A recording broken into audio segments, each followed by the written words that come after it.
Hello, in this video I want to show you how to manually move Extruder in Flashforge Adventurer 3.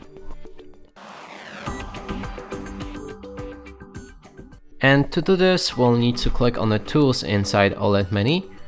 Now go for the settings. Here select the second page and go for move. Now you can move your extruder with these arrows, so go down with this button. Okay, so this is a plate, so we can move around the plate. The height of the extruder, and navigate to left or right with it. And that's it for this video. Hope you like it. Please consider subscribing to our channel, leave a like and a comment below.